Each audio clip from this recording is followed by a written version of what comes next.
अस्सलाम वालेकुम। मैं हूं मसीह तारिक, अपने चैनल पे आपको खुशामदीद कहती हूँ। ये देखें जी, आज मैं ड्रेसीना बेबी प्लांट की जो कटिंग मैंने 2-3 महीने पहले काटी थी, जिसकी वीडियो मैं आपसे शेयर कर चुकी हूँ। तो उस कटिंग को मैंने आपके सामने पानी में ग्रो किया था। तो ये आज देखें जी, इसकी जड़ें निकल आई हैं। काफ़ी देर से निकली हुई हैं, लेकिन आज मेरे पास टाइम था तो मैं इसको गमले में शिफ्ट कर रही थी। तो मैंने सोचा आपसे भी वीडियो शेयर करती हूँ। ये देखें, ये पहली जड़ें हैं और ये अब नई भी, बच्चों के बाहर का मौसम स्टार्ट हो चुका है, तो अब ये नई जड़ें जो हैं वो भी निकल आई हैं। तो वो दूसरी जो बड़ी हैं, ये पुरानी जड़ें हैं, ये एजड हैं, तकरीबन 2-3 महीने पहले से निकली हुई थी और अब ये नई भी निकलनी शुरू हो गई हैं। तो अब इसको मैं इस गमले में लगाने लगी हूँ। ये देखें, जिसके अंदर नए पत्ते भी निकल आए हैं। तो इसके अंदर मिट्टी, ये मैं मिट्टी लेके आई हूँ एक ऐसे गमले की, जिसके अंदर मैं किचन वेस्ट और शामिल करती रही हूँ, और पत्ते, और उसके अलावा ये रेत और मिट्टी पहले ही गमले में शामिल थी। और देखें, बिल्कुल खुश्क मिट्टी है, और इसके अंदर अब मैं थोड़ी सी ये खाद शामिल करने लगी हूँ। गमले के साइज़ के हिसाब से ये 5-6 इंच का गमला है, जिसमें मैं इसको ग्रो करने लगी हूँ। तो अब हम खाद इसलिए शामिल करेंगे क्योंकि कटिंग की जो जड़ें हैं वो स्टार्ट हो चुकी हैं, निकल चुकी हैं, तो इसलिए अब इसके लिए खाद बहुत ज़रूरी है। खाद से ये अब अपनी खुराक लेगा, न्यूट्रिशन लेगा, और उससे ये पौधा बड़ा होगा इंशाल्लाह। तो इसको जो है मैं इस गमले में शिफ्ट करने वाली हूँ। तो मैं आपसे ये बात करना चाह रही थी कि जब हम कटिंग काटते हैं तो कुछ कटिंग्स जो होती हैं वो हम काट के और गमले में डायरेक्ट ही लगा देते हैं, मिट्टी के अंदर डायरेक्ट लगा देते हैं।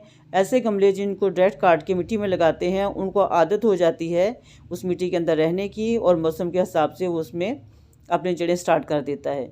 और जब स्टार्ट करता है तो उसकी मिट्टी में रहने की और उसे जो खुराक बनाने की आदत होती है, और वो उसकी जड़ें मिट्टी में जम चुकी होती हैं, अपनी जगह बना चुकी होती हैं, मजबूत हो चुकी होती हैं मिट्टी के अंदर। लेकिन ऐसी कटिंग जिसको हम पानी में ग्रो करते हैं और पानी में उसकी जड़ें निकलती हैं, ऐसी जड़ों को मेहनत से खुराक हासिल करने की आदत नहीं होती। तो ऐसी जड़ों को बिल्कुल आसानी से वो अपनी मिट्टी से खुराक लेती हैं, अपने पानी से खुराक लेती हैं, बिल्कुल आसानी से उनको खुराक मिलती है, उनको कोई मेहनत नहीं करनी पड़ती। तो इस तरह ऐसी जो जड़ें हैं, ऐसी जो कटिंग है जो पानी में ग्रो की जाती है, उनको जब गमले में शिफ्ट करते हैं तो बड़ी एहतियात और बड़ी तवज्जो की ज़रूरत होती है। इसलिए कि जब हम गमले में लगाते हैं तो गमले की मिट्टी में जड़ों को खुराक लेने की आदत नहीं होती, क्योंकि जब गमले की मिट्टी से वो खुराक लेती हैं, मिट्टी से खुराक लेती हैं जड़ें, तो उनको मेहनत करनी पड़ती है। तो ऐसी जड़ें, जैसी ये देखें, ये जड़ें निकली हुई हैं, अगर हम इसमें लगाएंगे तो जब मिट्टी के अंदर, तो इनको खुराक लेने में मुश्किल पेश आएगी। तो ऐसी सूरत में हमें मिट्टी की, जो गमले की मिट्टी है, उसको नमी वाली रखनी पड़ेगी 8-10 दिन। नमी वाली से मुराद मेरी गीली रखनी पड़ेगी। गमले की मिट्टी को गीला रखना पड़ेगा, इसलिए कि इन जड़ों को एक तो अपने आप को फैलाने में आसानी हो, अपने आप को जो जमने में आसानी हो, अपनी जड़ें मजबूत करने में मिट्टी के अंदर आसानी हो, और साथ ही खुराक लेने में आसानी हो। जब इनको बिल्कुल आदत हो चुकेगी अच्छी नमी वाली मिट्टी में खुराक लेने की, तो फिर ये अपनी जो जड़ें हैं सही तरीके से काम भी कर सकेंगी, पौधे को भी खुराक दे सकेंगी, और अपने आप को भी मिट्टी के अंदर मजबूत कर लेंगी और फैलना शुरू हो जाएंगी। तो ऐसी सूरत में हमें जो मिट्टी है गमले की, उसको 8-10 दिन नमी वाला रखना पड़ेगा, एहतियात के साथ उसकी मिट्टी खुश्क नहीं होने देनी।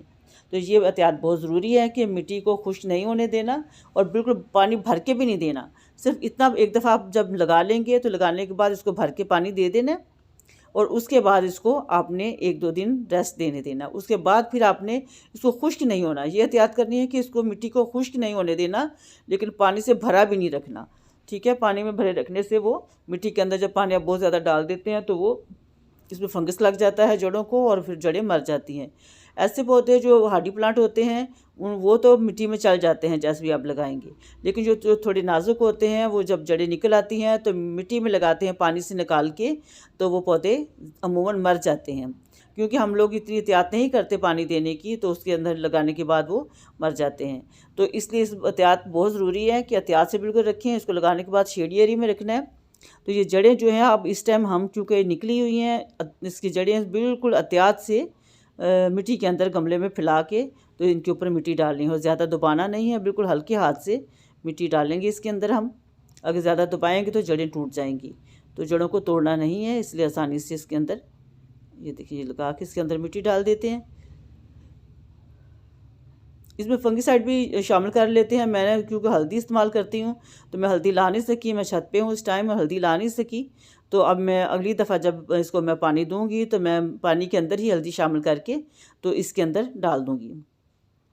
तो आप अगर हल्दी डालना चाहें तो हल्दी डाल लें, अगर आपके पास कोई फंगिसाइड कोई जो आप कुछ इस्तेमाल करते हैं तो आप वो डाल लें, तो इंशाल्लाह आपकी पौधा चल पड़ेगा।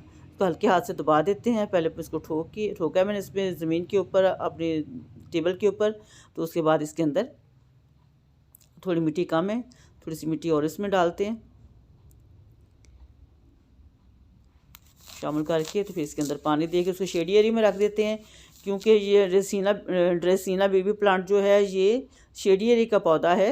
इसको सुबह शाम के 2-3 घंटे की लाइट सुबह शाम की अगर मिल जाए धूप तो इसमें तो कोई ख़तरा नहीं है, लेकिन अगर फुल सनलाइट में रखेंगे तो इसके जो लीव्स है वो बर्न हो जाते हैं और ये इतना खूबसूरत नहीं रहता, कलर में भी फ़र्क आ जाता है।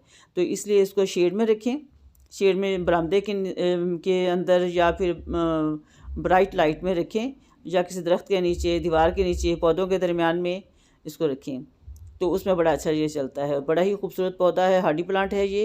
इसको पानी देते हैं, थोड़ी देर नीचे बैठता है, फिर दोबारा पानी इसके अंदर दे के तो इसको शेड एरिया में रख देंगे। तो बहुत ही खूबसूरत पौधा है ये। इसको अपने घर में ला के लगाएँ, कटिंग से लगाएँ और इनको 1 से 2, 2 से 3 बनाएँ, ताकि ये जो हमारे पास पौधे हैं ज़्यादा हों और बार बार हमें नर्सरी से ना ख़रीदने पड़ें। तो ये देखें जी, अब बैठ गया है, बिल्कुल ठीक होगी मिट्टी इसकी। इसको अब शेडी एरिया में रख देते हैं। तो इसके बाद फिर इसे 10-15 दिन ये वहीं पे पड़ा रहेगा और फिर इसको ब्राइट लाइट में रखेंगे, सनलाइट में नहीं रखेंगे। तो इसे देखें, इसके जो पत्ते हैं पहले बर्न हो गए, धूप में पड़ा हुआ था थोड़ी सी गर्मी की वजह से, तो वैसे ही मैंने इसकी कटिंग काट के तो इसको लगा दिया था। तो मुझे उम्मीद है कि आपको वीडियो अच्छी लगी होगी। अगर अच्छी लगी हो तो अप्रिशिएट कीजिएगा, दुआ में याद रखिए। इजाज़त दीजिए, अल्लाह हाफिज़।